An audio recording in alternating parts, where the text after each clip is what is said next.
Prayer blessing for the month of October. Natapos na po ang buwan ng Setyembre at tayo po ay lubusang nagpapasalamat sa Panginoon sapagkat hindi po niya tayo pinabayaan.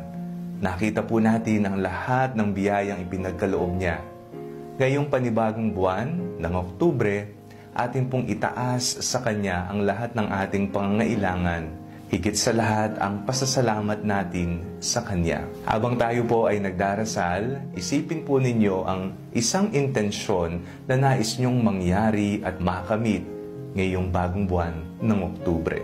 Sa ngalan ng Ama, ng Anak at ng Espiritu Santo. Amen.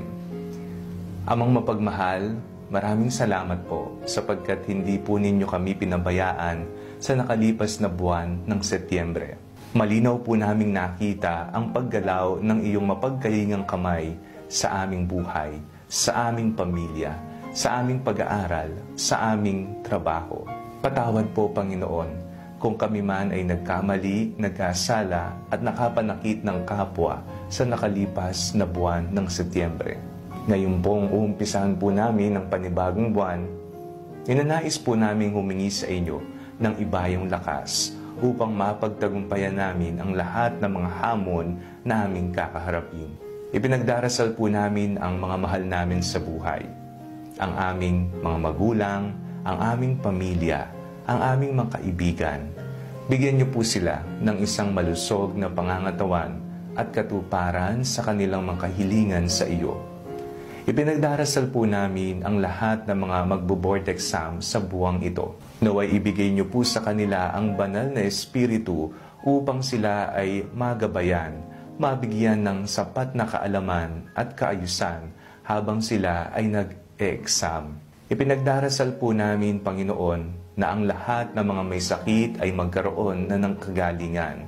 Ito man ay sakit pisikal o katawan o sakit mental, espiritual o emosyonal.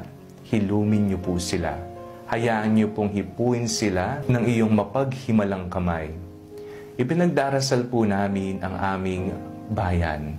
Nawa ang kapayapaan, kaayusan, ang malasakit sa mga nangangailangan at mahihirap ay maging prioridad ng aming mga lider. Ipinagdarasal po namin ang aming Santo Papa. Naway pagkalooban niyo po siya ng malusog na pangangatawan at ibayong lakas upang mapagsilbihan niya ang kawan na ibinigay niyo pong pamahalaan niya. Ipinagdarasal po namin ang bawat isa na nawa ang iyong pagkabay, ang lahat ng pagpapalang aming kinakailangan ay mapasa amin. Maraming salamat po, Panginoong Jesucristo. Lagi po kayong nariyan para sa amin. Ito po ang aming mga ipinagdarasal sa ngalan ni Jesus na aming Panginoon, ang aming mabuting pastol. Amen.